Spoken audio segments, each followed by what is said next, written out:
مرحبا أفنان فقط وحصريا على استوديو رغد FM. على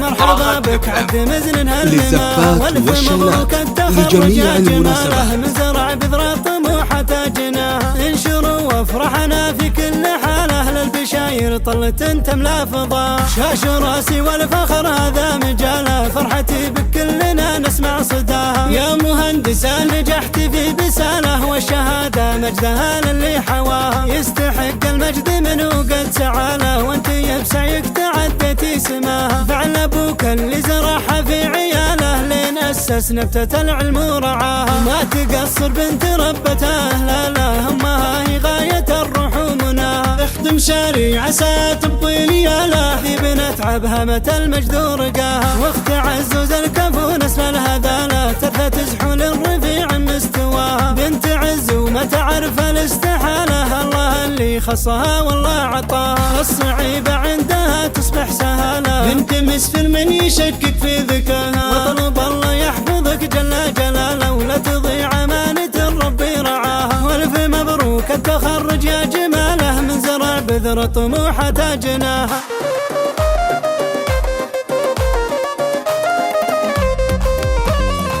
مرحبا أفنان يا رمز الأصالة افتخر بك وعنزة في كتبه والشعر في فرحتك يبرز كماله مرحبا بك عد مزن هلماها والف مبروك التخرج يا جماله من زرع بذرة طموحة تاجناها انشروا وافرحنا في كل حالة للبشاير طلت تملا فضاء شاش راسي والفخر هذا مجاله فرحتي بك كلنا نسمع صداها يا مهندسة نجحت في بساله والشهادة مجدها للي حواها يستحق المجد منه قد سعاله وانت بسعيك تعدتي سماها فعل ابوك اللي زرعها في عياله لين اسس نبتة العلم ورعاها ما تقصر بنت ربته لا لا همها هي غاية الروح ومناها اخدم شريعة ستبطي لياله ذي بنت عبهمة المجد ورقاها واخت عزوز الكفو نسل الهذاله ترثى تزحو للرفيع مستواها بنت عز وما تعرف الاستحالة الله اللي خصها والله عطاها الصعيبة عندها تصبح سهالة بنت مسفر من يشكك في ذكاها وطلب الله يحفظك جل جلاله ولا تضيع أمانة ربي رعاها والف مبروك التخرج يا جماله من زرع بذرة طموحة تاجناها من زرع بذرة طموحة تاجناها